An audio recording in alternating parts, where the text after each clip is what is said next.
So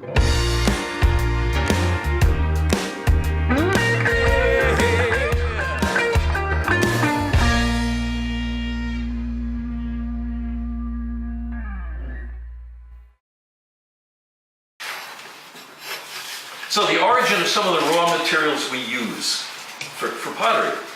Clays, and now I'm not talking about clay bodies. When we're working with clay, we use the term clay really loosely. But when we say clay in the studio, we're actually working with what's called a clay body. And that's a preparation. Usually it's a mixture of several kinds of clays, plus a flux, plus some silica, plus maybe some other stuff. I'm talking about natural clays the way they would be found in the ground. So the clays that are used as materials to make a clay body were all formed from pre-existing rocks and minerals.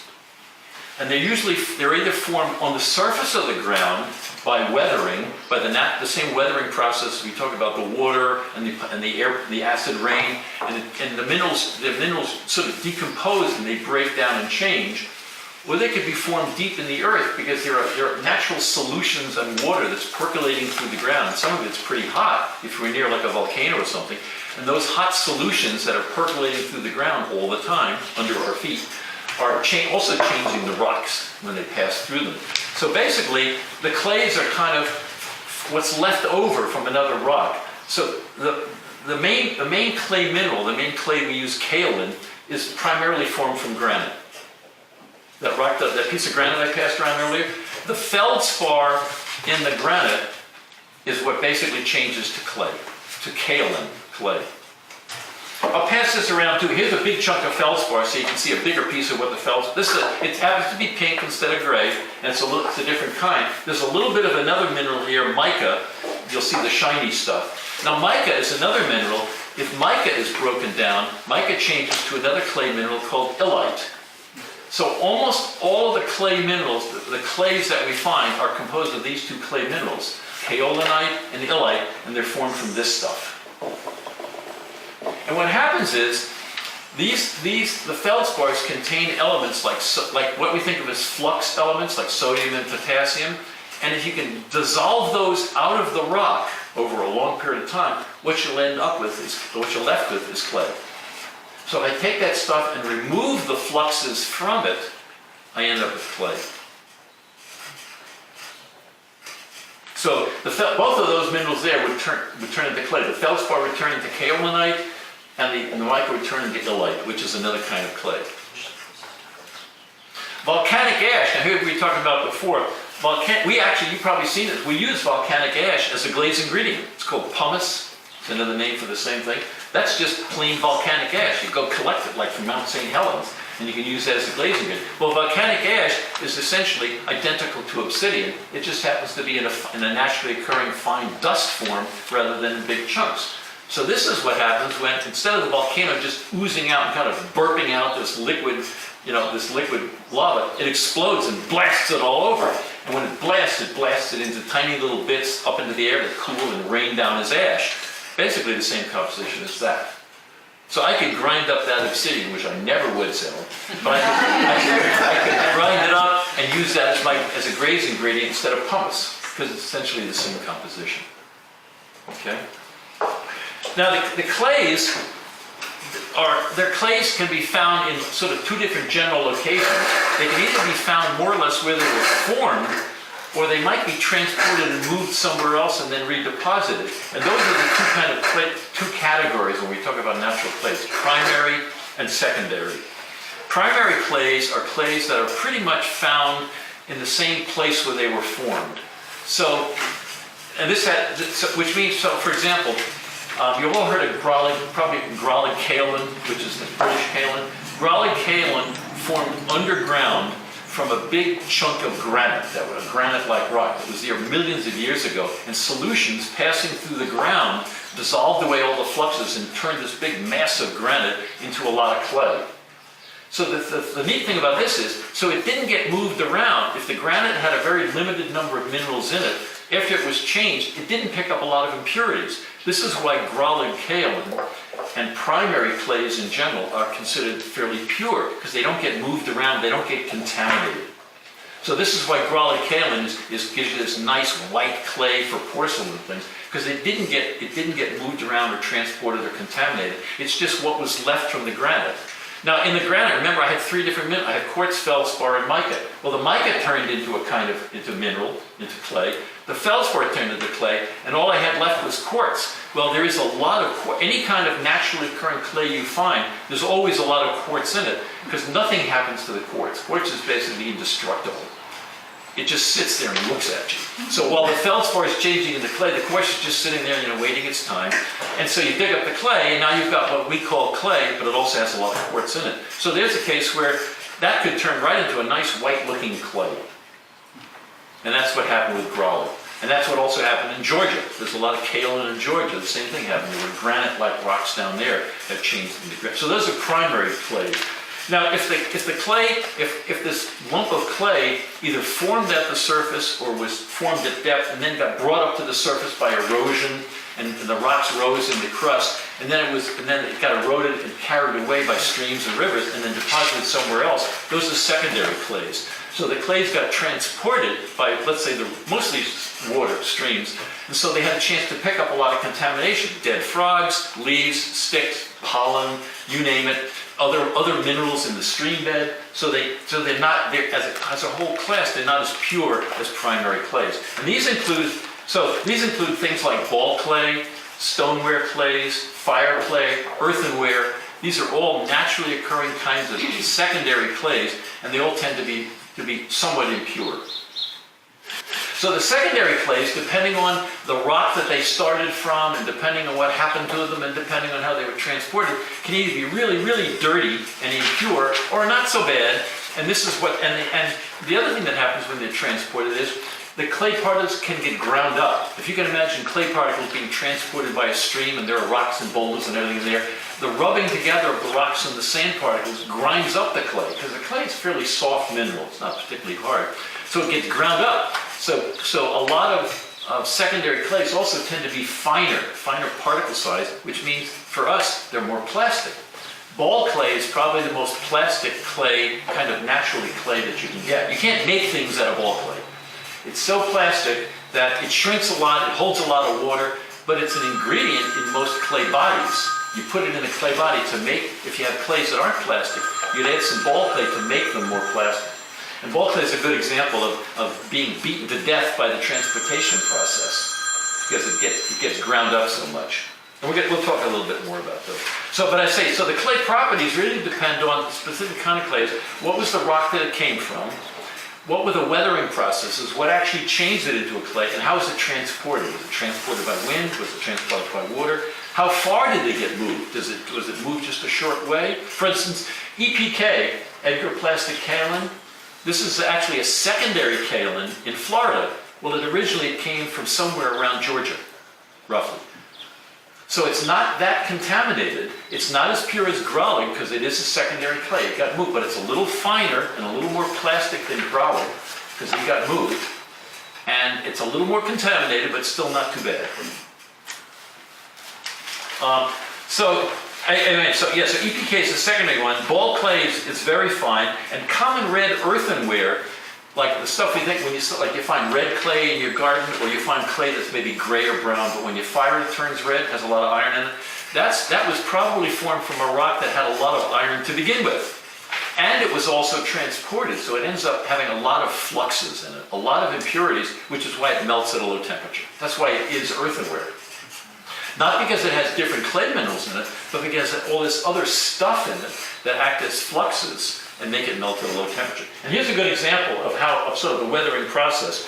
This is a kind of metamorphic rock that I collected down around Washington, D.C., and I had to dig. This is probably pretty fresh rock. And this rock is probably, I'm going to say, 350 million years old, roughly. But I was able to find other locations that had been exposed for a long time. This is the same rock. And this is the same rock that's well on its way to changing into clay. So this was protected. This was buried deep inside of the rock. This was exposed. And you feel the difference. This one feels a little lighter weight. And actually, I had to soak this in shellac about 10 times because I could almost just crumble it in my hand. Well, I wanted to be able to use it as a display piece. So if it feels a little soapy, that's because it's covered with, it's impregnated with shellac. But this is the same rock. And if you notice, this is starting to look like red clay. Well, it is. Basically, this has a lot of red clay in it and was formed from this rock. And this was in one location, and I was able to find a spot where high up where the rock had been exposed for ages, it was turning into this, and it was just falling apart. This is the fresh rock, still really hard. Same rock. So that's well on its way to becoming red earthenware clay, natural red earthenware. You feel like the other one's heavier too?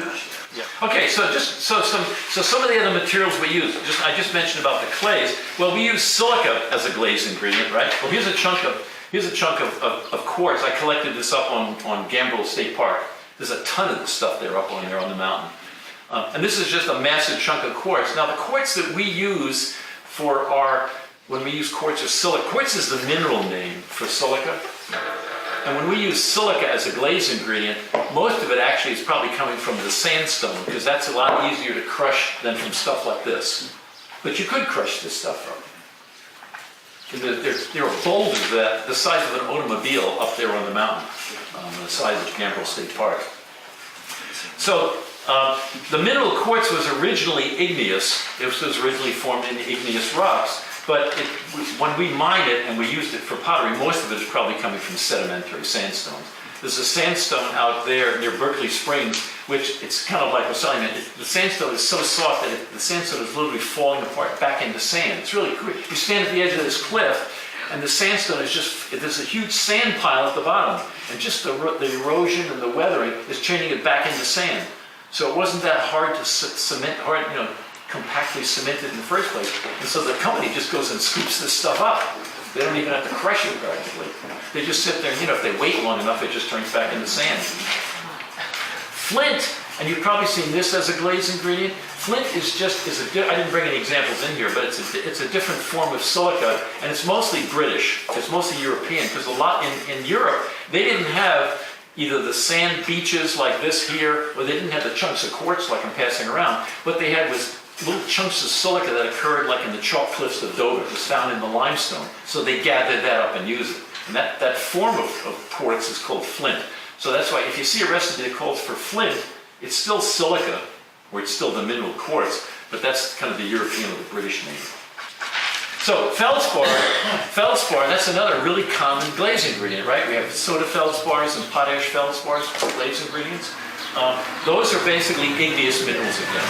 And they would, like that piece of granite I passed around, you might say, well, how do you separate out the quartz and the mica? Well, you don't, but under certain conditions, you get much more concentrated areas of feldspar like this, and you get huge masses of pretty pure feldspars that they can dig up and mine and use that. So feldspar was another one, but it would come from a rock like a granite. And there would be areas, though, under the ground where you'd have a mine where you'd have huge masses of not much else but feldspar, and so they could dig that up and end up with a pretty pure product. Limestone and dolomite. Well, we use both of those. We use both of those as glazes. Limestone is whiting. That's the name that we call it when we use it as a glazing. Well, whiting is limestone. And we use dolomite. Dolomite is it's another kind of limestone that contains magnesium, and that's that other rock I passed around. So this is just sedimentary rocks, and those are fairly soft, so you can just dig them up, and crush them and grind them, and you've got the materials that we use, limestone and dolomite. And there's a lot of limestone. I don't know whether you've ever seen it, but if you go down near Costco in Frederick, there's a huge limestone quarry right there in Frederick. Because when we get to it, we'll talk about it, but there are bands of limestone formation that are exposed all up and down this part of the country. And they're separated by other kinds of rocks. So these sort of long, streaky areas of limestone, and the quarry in Frederick is sitting on one of those. The quarry right down the road here, a couple miles down the road, is sitting on dolomite, and it's another one of these long, sort of stretched out kind of zones of limestone. But there are a lot of them in this part of the country. Volcanic ash, we already talked about. We use pumice, volcanic ash, we talked about that already. That's a glaze ingredient. I mean, you could, I know some people, for instance, that were making glazes from the ash from Mount St. Helens. When that erupted, you had kind of an unlimited supply of glaze ingredient. So you go shovel it off your car and bring it inside and make a glaze out of it. What's really interesting, they're finding out now, is that some of the ancient ash deposits, like Vesuvius, the Romans used the ash to make their concrete. And they're finding now that the concrete, they actually made concrete. The concrete that the Romans made is incredibly durable. And part of the reason why it was durable was because of the particular kind of ash they used from Mount Vesuvius to include in their concrete. And they're studying, I worked on concrete for a while also when I was in industry, and they're studying the properties of the Roman concrete because there's something really unique about the volcanic ash that they used to make it. And it made incredibly durable concrete. I mean, there's still freestanding concrete arches made in the Romans around the turn, 2 millennia ago. Two of the other ingredients that we use, talc and wollastonite, those are both glaze ingredients. Those are mostly metamorphic rocks. Talc is a magnesium silicate. Wollastonite's a calcium silicate. You may remember those glaze ingredients. Talc and wollastonite, they mine those from metamorphic rocks. So again, you might find there's a big deposit I used to live near, work up in northern New York State, a huge talc deposit. And this was a big area where all the rock was pretty pure. It was mostly just talc, and they could just dig it up and get it. Two other materials that we have, spodumene and petalite, recognize those names for glaze ingredients? Those are found in igneous rocks. So again, there might be, it isn't just like one little grain here and one little grain there, but there'd be certain cases where the geological processes would tend to concentrate those minerals, so they'd find a deposit, a local deposit of a lot of spodumene or a lot of petalite, enough to make it worthwhile to dig it up, and they wouldn't have to do too much purification or separation to end up with the pure mineral. The borate minerals, like Gerstley borate and soda ash, these other things, those are mostly lake deposits. Those are mostly materials that were deposited in lakes, ancient lake deposits, where the water was carried down from the higher mountains and it eroded and carried these minerals down and then deposited in these beds. You heard also related to that, like the salt flats, Bonneville salt flats, same idea. These are ancient deposits that were formed in ancient lakes where the minerals were carried down from the surrounding mountains by streams and rivers and deposited in these basins and left behind these thick deposits of these minerals. And finally, the things that we use as colorants, like iron, copper, nickel, and those sort of special materials, these are kind of really very special ore deposits that could be formed by a lot of different processes. But like when you find a copper ore, like when we use copper, there are different kinds, but very specific processes that could cause copper to be concentrated in one part of the earth enough to make it worthwhile digging up. There's probably copper, for example, everywhere. You could probably go in the backyard and there's a trace of copper in the soil here, but not enough to make it worthwhile to gather. But under certain geological conditions, the elements get concentrated and you find these pockets or these concentrations of elements that then you can dig up. A lot of the other materials that we use for glazes, we're not using them right out of the ground. I mean, like winding and all these things, and feldspar, they're pretty much out of the ground. But things like lithium carbonate and magnesium carbonate, these are chemically processed. So a lot of these things have been chemically processed to purify from the naturally occurring materials. So I'll just read off something like lithium carbonate. That doesn't occur in any significant quantities. That's a chemical product made from a lithium mineral. So they might mine spodumene, and then in a chemical factory, they turn that into lithium carbonate, which we would buy. Or barium carbonate. Yeah, there is barium carbonate that occurs as a natural mineral, but not enough that you can just dig it up a lot. So instead, again, that's sort of a chemical product. Copper carbonate, a common colorant. You're not buying copper carbonate just dug out of the ground. They dig up the copper, they process it, and make copper carbonate out of it, and then we buy that. So it's been through some processing. It's not directly out of the ground. Let's talk briefly about local geological history, because a lot happened around here. And basically, all we're going to talk about is the results of continents colliding and separating. That's what we're going to talk about it, but there are a series of continents that collided and split apart, and collided and split apart, and collided and split apart, and they're still doing it. So, about 1.1 billion years ago, there was an ancient continent called Rodinia, or Rodinia, which was forming from previously existing continents. So the one thing to remember here is that when we talk about the continents, I'm not just talking about the part we see above the ground, above the sea right now. I'm talking about the whole plate.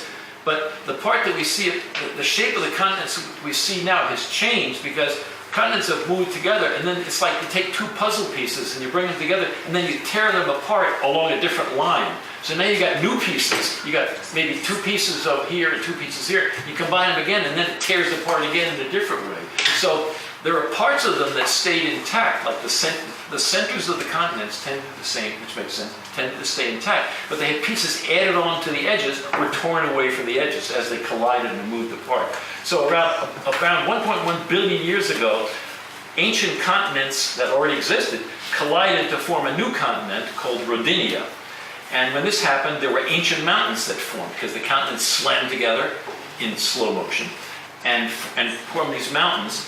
And at the time, as a result of that, there was a metamorphic rock formed from old granite. This is it. This is a 1.1 billion year old rock. And I found it right over here, a couple of miles away. There's a really unusual exposure. This is called the Middletown Gneiss. It's the basement rock under this whole part of Maryland. It's the oldest rock under this whole part of Maryland. This was from this continent that was formed about 1.1 billion years ago. This may be the oldest rock you ever hold in your hand. And so there was when the continents slammed together to form this new continent, Rodinia, the older rocks were converted. The older granite was converted into this metamorphic rock called gneiss, G-N-E-I-S-S. And the only way I knew it was here, but you couldn't get at it because it was buried underground. And then I found out they were doing a road. It was really cool. They were doing a road cut over here on 180, and they were widening the road, and they dug into the hillside. And when they dug into the hillside, they exposed this rock. And then about 700 million years ago, we're still talking back in this period here, 700 million years before then, the continent started to tear itself apart. And the continent, it was called rifting. The continent, you probably heard the term before. You heard about rift valleys. A rift valley is what forms when a continent is tearing itself apart and the land kind of slumps down because you're literally creating cracks in the continent. So around 700 million years ago, this ancient continent started to tear itself apart. And when it did, volcanoes were formed and a whole portion of the land was flooded with volcanic lava. And I didn't bring it along with me, but you can find evidence of that around here, just down the road. Only it's been changed into a new kind of rock because of later processes, but it's an ancient lava that's about 600 million years old. Matter of fact, I made a glaze out of it. It's really cool. Makes a nice glaze. So then when this continent was tearing itself apart, it started to form a new ocean because water's around the continent. So when Rodinia started to rip itself apart and water came in, new sediments are being deposited, new things are happening underwater, but it started to actually open up and form a new ocean called the Iapetus Ocean, which is long since gone. Iapetus Ocean. T-U-S, Iapetus Ocean. And it started to form a narrow sea, kind of like today. The Red Sea the Red Sea is actually an expanding ocean. It's a Red Sea is another example of an ocean that's happening because of continent spreads. So when this first formed, it formed something that kind of looked sort of like the Red Sea, this long, narrow ocean between these two separating pieces of continent. And in that ocean, a lot of sedimentary rocks were deposited. Because, if you imagine you've got mountains, and then they're being pulled apart. Well, all the streams and the rivers and everything are carrying all this sand and everything and depositing it in the ocean. So the continents are separating, the ocean's getting wider, and all this stuff, rocks and minerals, are being deposited in the basin between the oceans. And that this thing here that I brought along, that's when this was deposited originally. This was deposited as sort of a shale-like material in the oceans.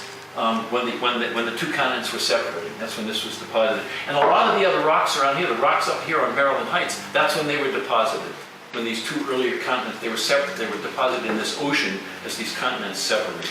And all these limestones around here, same thing, were deposited roughly around the same time. Then somewhere around the mid-Paleozoic, now we're getting up into this period, the ocean started closing again.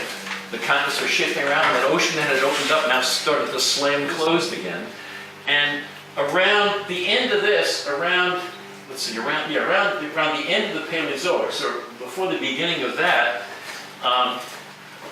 North America, now North America basically collided, it started closing again, and you had other continents that collided together. So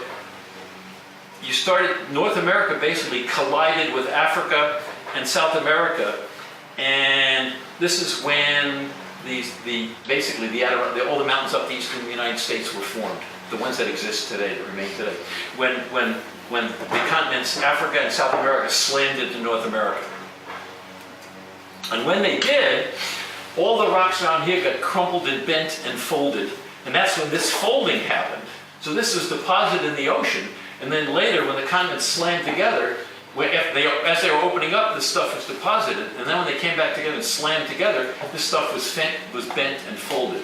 And what's really cool around here is that, let me erase this, the mountains that we see around here, like Catoctin Mountain and South Mountain and the mountain called Blue Ridge, these are the remains of the crumpling that was done during this period when the continents collided.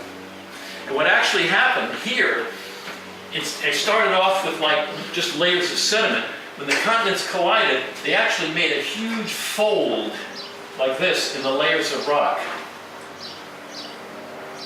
They were bent and squished together. And this distance we're talking about here is like 10 miles. The continents they were pushed for miles and squashed together. And then later on, it was eroded, it was worn down, and you end up with something that looks kind of like that. This is Catoctin Mountain, and that's South Mountain and Blue Ridge. So these are the edges of this big fold, what was left of this big fold that was crushed into when the continents collided, about 250 million years ago.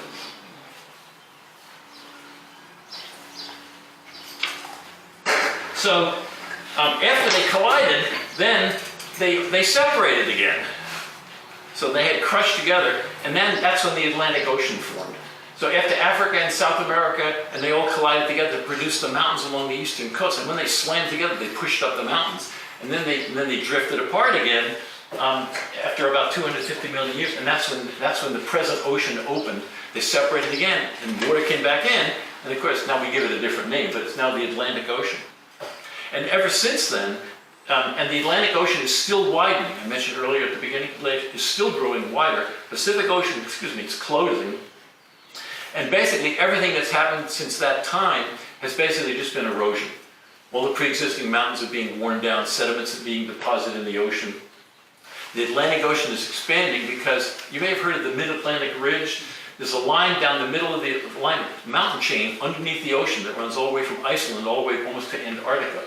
And it's a line where new lava, new molten rock is coming up from the mantle and spreading and pushing the continents apart. So it's spreading the Atlantic Ocean, and the Pacific Ocean is closing in. And this is why I have earthquakes in California, because the Pacific Ocean is crumpling into the coast of California.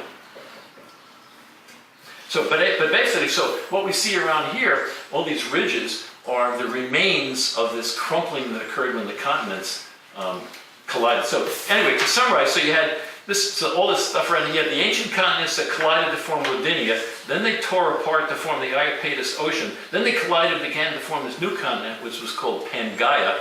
And then they opened again and formed the Atlantic Ocean. And so what we see, so the neat thing about here is you can find all the rocks from all these different stages. Like I say, I was able to find that rock from really 1.1 billion years ago. You can find this stuff which was deposited in the ocean and then crumpled and bent when the continents collided and formed the mountains. And then and at the same time, the whole Frederick Valley, there's a line of geological faults just along this side of Catoctin Mountain. And that's another rift valley. Because when the Atlantic Ocean started opening, the continent started to tear itself apart. And so Frederick is basically a rift valley, and there are several of them along here, where the land slumped down. There's another great rock I didn't bring along here, but it's where when the mountains started to separate, there were limestone cliffs, and the limestone was broken off and carried down in chunks and got cemented together by iron minerals. And it looks like it's called a conglomerate or a breccia. And you got chunks of one rock in another rock. And that formed when the Rift Valley opened. really cool. And so you have these big chunks of limestone that literally tumbled down the face and then were settled and were cemented together to form another rock. I've seen that down near Leesburg too. There's a farm field down near Leesburg where they have a bike race every year. And big boulders that can come. Yeah, and it's around here. And matter of fact, it was actually quarried. It's used, I think, in the Capitol building. It was actually quarried at one time. It's called the Calico Marble. It's not marble at all, but it was called the Calico Marble. And it's beautiful because it has like grayish-white chunks, angular chunks, in a pinkish-red background. And it was mined. And I think there's some columns, and I think the Capitol building or the State building or something that were quarried and used for it. What about the Appalachian Mountains and then the That's- ridge? Is that they formed That's all at the same. time? That's all the same time from the collision, up and down. And if you notice, that's why again, if you look at the map, all these mountains in the eastern part of the United States parallel the coastline. Yeah. Now that wasn't originally the coastline. The coastline a long time ago was probably only about a little bit east of Frederick, what was originally the coast. But yeah, that's why they basically, because that's where the continent slammed into one another. Okay, so that brings us up to date. And that's about it. Any questions? Okay, well thank you all for coming.